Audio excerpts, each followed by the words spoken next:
So currently the prices are not going up. Mm-hmm. Mm-hmm. Even if the house owner are selling their flats or houses, decrease the price, but they are still not able to sell them um, rapidly. So they maybe sometimes wait for 3 months, 6 months, maybe 1 year, and they cannot find Right. buyers. See, that's the thing. It's a pricing mismatch because I don't know this for sure. So this is just a thought of mine. So please correct me if I'm wrong. But as the emerging market fiat money products have evolved, I wonder how many of those Turkish mortgages made it into those, global REITs that are now feeling that downward pressure. And if it's inside of an emerging market ETF, well, at least at the moment, you can sell that ETF whenever you want. But how long is it going to take to sell the underlying asset that's inside of it? There's a liquidity mismatch that's happened as Wall Street and the big banks have converted all of the tangible assets into fiat money, intangible products that they can trade and do all sorts of things, and they make lots of fees on it, and they use it to transfer the risk. But are you noticing a default rate spike because of, like salaries? What's happened to people's salaries and incomes? Are they keeping pace? If they have money, I have salary more than they spends, they buy dollars, you know, because if they think that if a financial crisis happens while all these rates are so high, so after that financial shock, the house prices might go down rapidly, and also the prices of other stuff. So people will have to sell them cheaper, and if they're holding dollars or gold or any other stuff, so they can sell it and buy it later.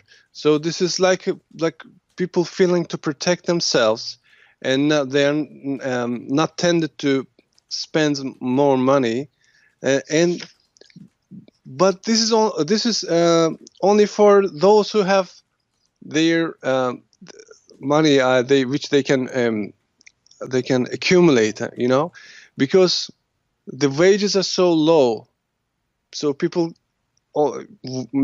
they all spend all the money they make for living, like buying foods and paying their rents, all this kind of stuff. Have they instituted rent control yet? Yeah. We have instituted rent control, so the landlords are not able to raise the rates as much as they want. Yes, we Yeah. have So rates. it's really interesting when you watch this evolve because a lot of people, and I want to come back to something that you said in a second. I want to Yeah, give you okay. an astonishing an example. You know, Okay. I made a research while I was writing this book, Masters and Slaves. This Oh, is in English, and wonderful. also this is also in Turkish one. We'll put the And links the for all of this below for everybody. 1965, an average worker, and the example here is a teacher, a school teacher, was able to buy 27 pieces of Republican gold coins with his 1 month salary. You know how many pieces of them he can buy now? Not even three, two and Yeah. a half. Yeah. 27 pieces in 1965. This shows how the inflation and the losing the purchasing power during this time goes so much low levels. Today, Yes. I made a calculation, and uh, about finding the real value of gold and silver. I have these numbers. I want to briefly tell you about it. The when you calculate the value of gold and silver in classical method, which applied during the whole history until 1971, it was. Let me give you this example. The U.S. monetary base is 2.4 trillion dollars, and the U.S. Official gold reserve is 8,000 tons. So this means 8,000 tons of gold worth $2.4 trillion. Approximately 1 ounce of gold real value is more than $13,000. Yes. I'm not talking about the price, just talking about the real value. Correct. And when you calculate the silver price, when you calculate with 12 ratio, it is $6,000. 1 ounce of silver, but it is sold for $14.50 right now. That's why I'm buying a lot of both. Yeah. Right? So because that's actually how they do the reset. And in Turkey, having I'm glad that you brought this up because I wanted to follow up on the comment that you made. Since people that live in Turkey are so used to, unfortunately, they've lived through currency crisis before. What's their relationship with gold, and how does the government relate to that relationship? Now Turkey and Russia and China and India and Hungary and many other countries are going for gold. You know this very well. So they can see something is. Can you as an individual buy gold in Turkey? Yes, I do. I'm trying to accumulate some precious metals to protect myself when this upcoming crisis or the collapse of the monetary system, because it's a transition process. It's not it's not a normal, not an average crisis. It's different than the previous ones. It is actually, this is what I believe. The end of the system, the end of the monetary system, which has been operating about nearly 50 years. So it's going to be something big, and all these countries, like which I just mentioned their names, you can see what China, Russia. Something's coming, and they're taking precautions. This is what they're doing it. Actually, just to kind of add a little bit onto that, as far as the third quarter of 2018, according to the World Gold Council, that aside from the fact that central banks are buying gold at the highest level that they have since 2015, when the current currency peg system began to break down, it is the broadening base of buyer of those central banks. So more countries' central banks are buying gold. Are you noticing the normal, well, maybe not the average person, but like in India, who's also lived through it many times, they wear their gold, they carry their wealth. And so the Indian government and central bank has been trying for many years to dematerialize it and get people to deposit that and the gold in the banking system so that they can use it. So I'm wondering what's happening in Turkey. Are we seeing something similar, or is it different? There is a tradition, like a culture in Turkey for women wearing gold bracelets and all this kind of jewelry, just like in India. This is a culture coming from many hundreds of years ago. And state banks, public banks they are asking people to bring their golds to open gold accounts. They are now collecting gold from everybody in Turkey. But a small portion of the society are taking their gold to the banks for opening gold account, but most of them are not doing this because they want to keep it. They want to feel safe because this is a tradition, uh, this is the advantage of Turkey, just like India, But I think you don't have this kind of traditions in the United States, but this Eastern country is a little bit different from that. Because exactly, and that's why I brought that up. So people, boots on the ground, people that are living through this are not likely to give up their gold. It's why you see me wear jewelry, and I'm so much about that, because like physical gold coins, they are real wealth that is easy to move, right? They're portable. You can't take a piece of real estate on your back and move anywhere else with it. It's not possible. But you could do that with jewelry. You can do that with coins, chains, etc. So I think it's quite telling, especially, countries that have lived through the devaluation and the overreach of the government. Yeah, right?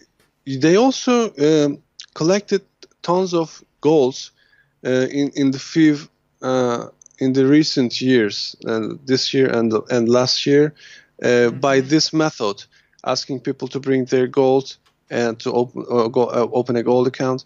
But when you do this, you sign a paper saying that you are not able to take back your gold in a physical way. You can only receive it with worthless paper fiat currency. This is incredible. Something I don't know how to describe it. Desperate governments do desperate things, and one thing they count on is that people have very short memories. But what I'm hearing from you is that, and India is experiencing the same thing, where people they already know that if they do that, what they get back is fiat, and you could have $1 trillion in fiat, but if it has zero value, it's just worthless. Not even pieces of paper, digits. And so that's what they're fighting about. But I am curious, if it's getting more challenging for the normal person to meet their cost of living, are you seeing a growth of barterability? Where people are bartering amongst each other, like, I have this skill for that? No, we don't have this kind of thing in Turkey, I'm afraid. But people should gain their barter abilities, as you oftenly mention. I believe this is important. But when that day comes, when the paper currency is just worthless paper, people will need to have these abilities. But it seems really scary, Lynette. It's scary. It is very scary, and I think what we're actually first of all, we are living through history that it may not be seen again till our grandchildren's grandchildren's grandchildren. But what I think we're also witnessing right now, I've been listening to this, and I'm hearing, now we've had the populist movement come in since 2008 and on a global basis. But what governments and central banks fear is the loss of confidence in their system and in them. And when I was listening, when I was driving up here this morning, I'm really starting to hear big rumblings from mainstream media, so Wall Street, talking heads, about the the escalation in the global loss of confidence. So, yeah.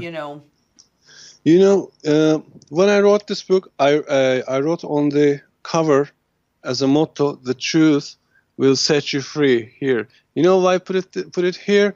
Because just like Jesus Christ once said, "You will know the truth, and the truth will set you free." Because I believe this is a slavery system, global slavery system, and it is so heavy. And the most the worst thing about this slavery system is people don't know that they are slaves. They are not aware of what they are. if people know the truth, that they are slaves and how this system work, this is the truth, and it will make people set people free. Right. Yeah. And that's really what our big community really is about, and growing community.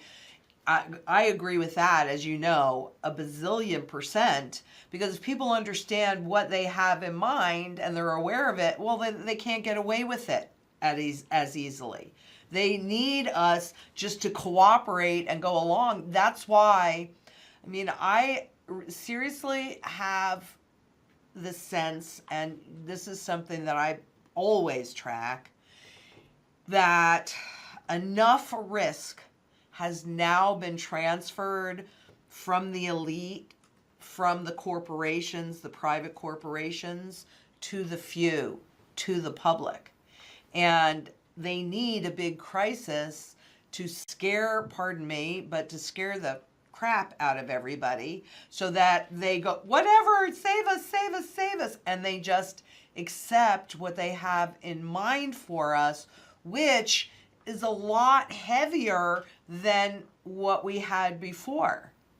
And like you were saying, that they're trying to get people, which is pretty typical in these governments, that they've been successful in this government in the US to get people to think that gold has no value. It's just an old relic. Why are they massively accumulating it, right? So do what I say and not what I do.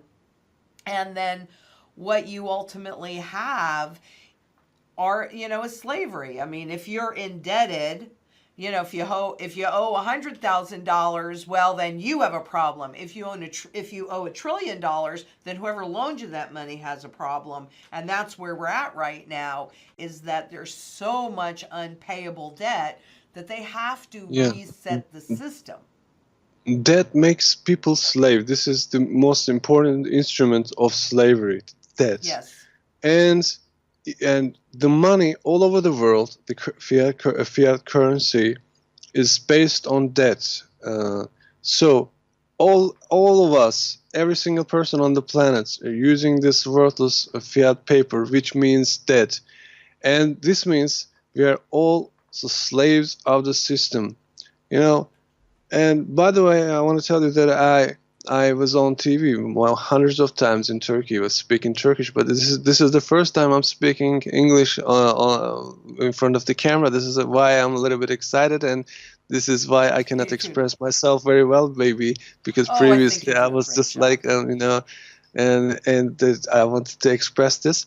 What do you think that people should be doing? I mean, do you see this as a global issue? Absolutely, this is global, Lynette.